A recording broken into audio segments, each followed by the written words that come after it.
Hola, amigos. My name's host Eric, and I'm here to say welcome to Talking with Famous People. Hey, yay. This video is called ESTJ, INFJ. Yeah, INFJ plus ESTJ equals conflictor relationship. Now, no. The problem with socionics intertypes is they don't all play out the same. My conflicted relationship with ISFP is much different than the conflicted relationship between INFJ and ESTJ. I want to read this comment by Big D. I'm sure by which he means specifically big desire to speak the truth.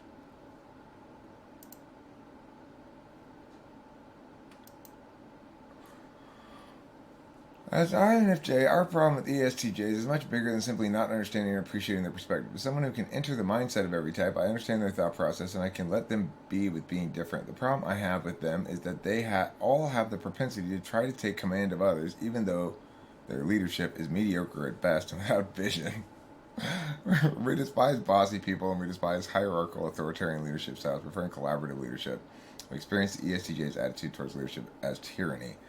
So the thing to note here is I interpret this as basically saying, um,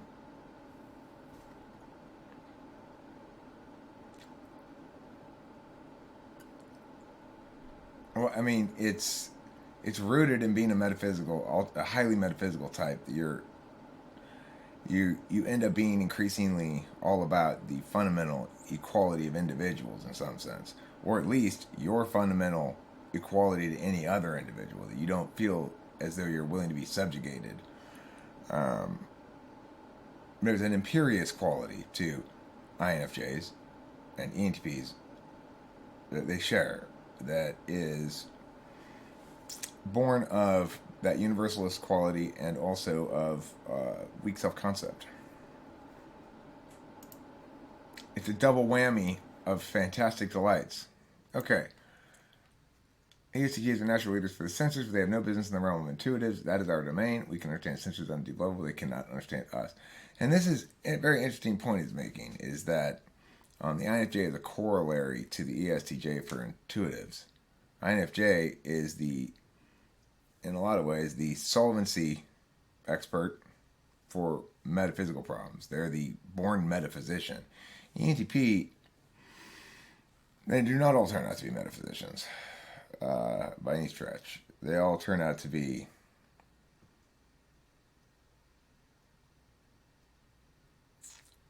warlocks of some sort on a metaphysical plane, but not necessarily metaphysicians, which is much more universalist, solvency oriented frame of magic. Anyhow, if ESTJs want peace with INFJs, my advice would be back the fuck off and stay in your lane. I'm sure ESTJs would say, stop needing things from me. Then, you know, uh, they have that kind of rightness. I also want to give some props to ESTJs in general for their effectiveness in it and their dangerousness. Like, um, you know, I have a warning on my channel. I discovered today that the warning never goes away. It's not like it used to be. I will forever have a warning. It'll always say warning when I go there. Why? Well, I messed with an ESTJ, namely CSJ, and watch out for TE. TE does damage. When you do battle with an NETI user, it's all words. When you do battle with a TE user, they don't care about the words like that. That's not what words are for. So you got to watch out. They're dangerous. Update on Rachel. She's getting discharged tomorrow. I learned today she's actually there voluntarily. I guess they didn't have to 50 her after all, which is great. She's increasingly stabilized. I talked to her on the phone this morning. You know, she shared with me some thoughts about a subject I probably won't mention again after this, which is to say she shared with me some thoughts about my having told her that I didn't feel like I wanted to have kids with her now after this, and that made her feel some pain, even though it wasn't anything that she was advocating for. It was almost like I took something that she would rather just left unaddressed and made it a point that might, it's like I brought it up. It's gift of the Magi, right? I was trying to make sure that I was offering everything I could offer of myself, that I was willing to offer of myself to make me a desirable partner for her. She was doing the same. Neither of us wanted a kid, but we wanted to say, I'm not so opposed to it that it's not something I wouldn't consider, Anyway, so I'm not going to discuss that anymore after this, but I wanted to clarify that sometimes a person like me is careless in what they say to another person. And it's always unfortunate. It causes people to feel pain. And, All right, so, of course, the only reason is for her to have kids, she'd have to stop taking her meds. And, wouldn't be safe for the kid or for her. And I guess the reason I addressed it with her at all is because I wanted to make sure she was okay with that, But I probably should have been more nuanced in my reading of the other person. And, that's the sort of thing that INFJs are the master at, nuanced reading of the other person. But they're also intention focused a lot. Rachel can tell how well intentioned I am, and how honest I am, and so she trusts me. I trust her too. It helps me have another ultra metaphysical type. How can you trust her if she just had a dinner? I totally trust her. I trust her more than I've ever trusted any partner. For sure that. I mean, again, my very first relationship when I was like 18, I hadn't learned any distrust yet. So, there's that. Oh, what else did I want to do in this video? I wanted to pull some cards for Rachel and me.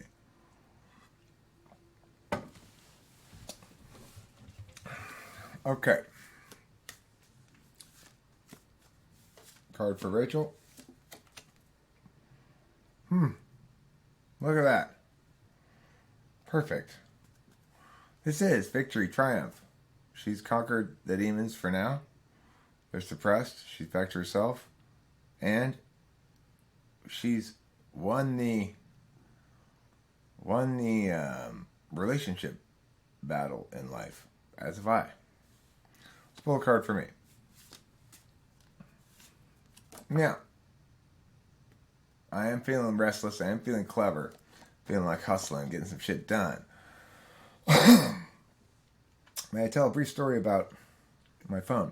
I've been stressing because I assumed I hadn't paid my phone bill for a couple months, because shortly after I got my bank account set up and new card and all that stuff, they had me change to a new card again.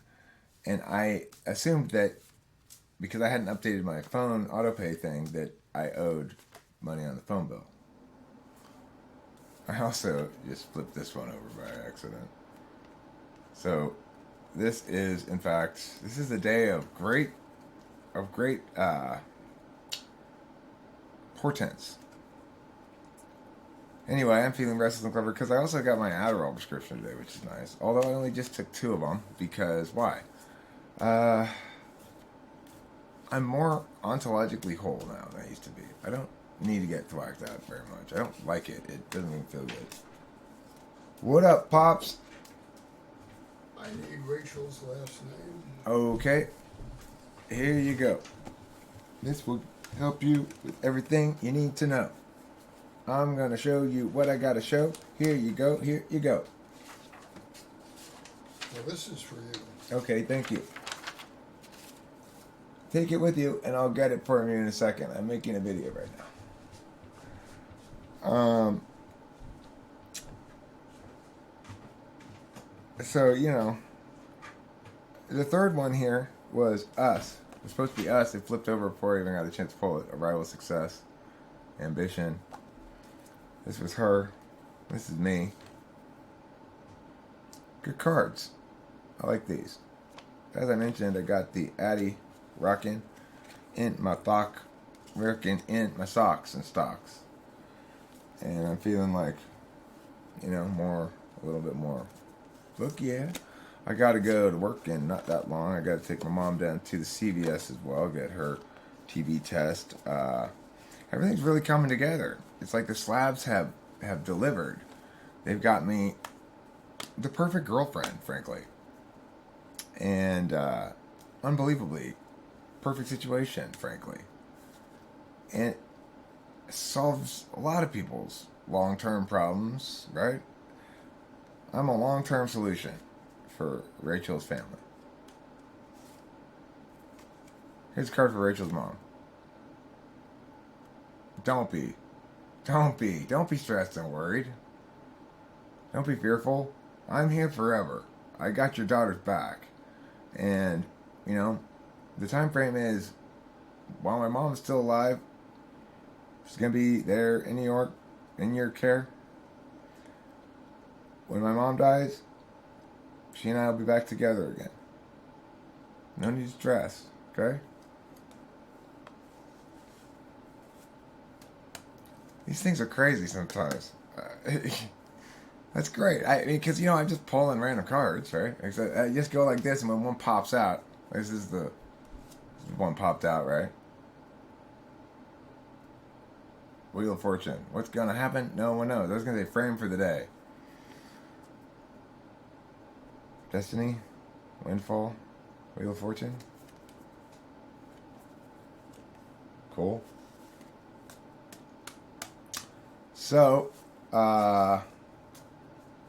a card for my dad. That's not the right one, though. Card for my... Oh, that's the right one. Who are you fighting with, Dad?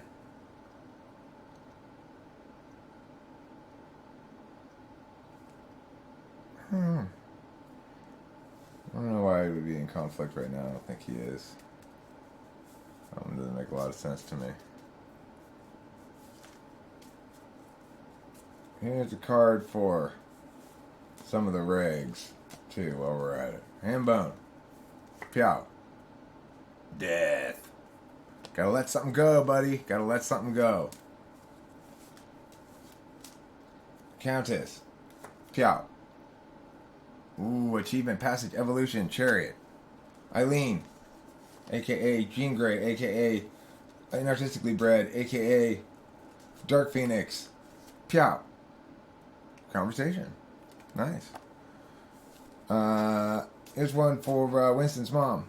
Pyow. Ooh, you got the Arrival Success card, like me. Or us, or whatever. I mean, Rachel. Big D, you get a card too, since your comment was featured in this. Pyow. Ooh, Earth Mama. Gotta nurture that pentacle. Nurture it like it's your little baby. Alright, that's enough screwing around. Things are going great. Rachel's getting discharged tomorrow. We got a hotel reservation where we're going to stay until we figure out the exact flight time. And it's going to be near here, so I can run over here and take care of Mom. And yada, yada, yada. Everything's coming together beautifully. Have a rock and roll kick-ass day. And don't forget to eat plenty of cheese.